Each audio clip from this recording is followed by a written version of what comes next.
Jonah chapter 1.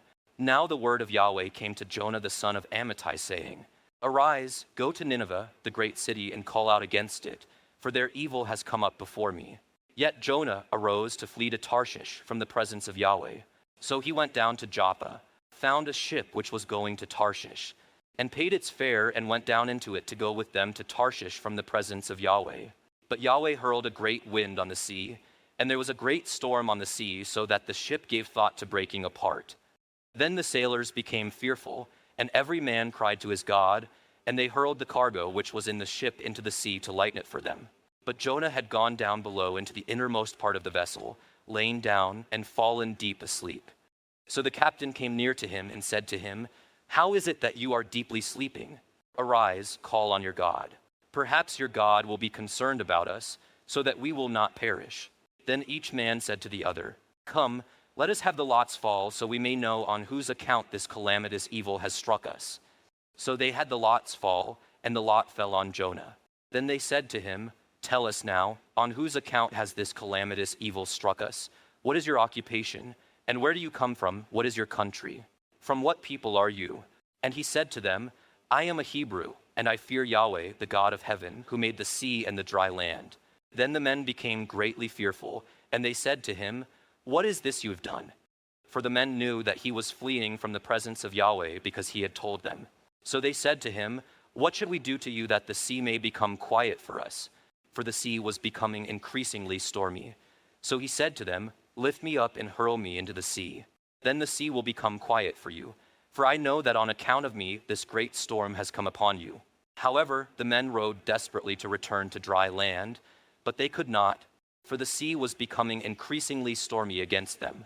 Then they called on Yahweh and said, O Yahweh, we earnestly pray, do not let us perish on account of this man's life, and do not put innocent blood on us.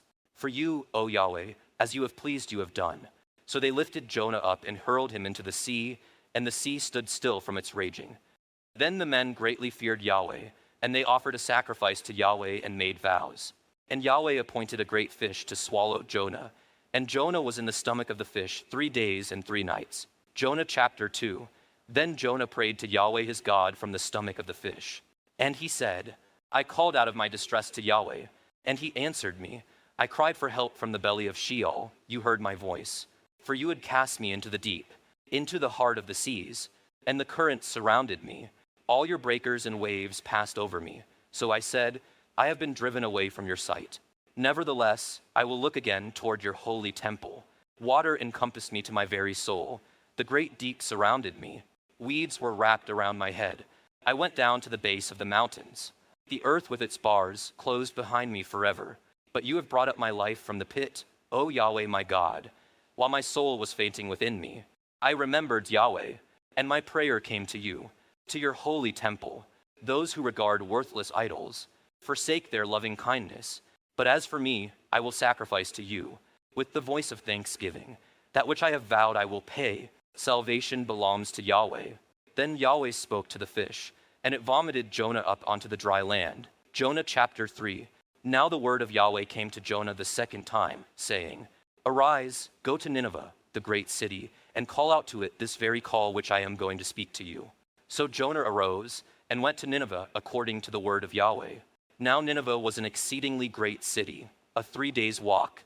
Then Jonah began to go into the city, 1 day's walk, and he called out and said, Yet 40 days and Nineveh will be overthrown. And the people of Nineveh believed in God, and they called a fast and put on sackcloth, from the greatest to the least of them. Then the word reached the king of Nineveh, and he arose from his throne, laid aside his mantle from him, covered himself with sackcloth, and sat on the ashes. And he cried out and said, Then God saw their works, that they turned from their evil way. So God relented concerning the evil which he had spoken he would bring upon them. And he did not bring it upon them. Jonah chapter 4. But this was a great evil to Jonah, and he became angry.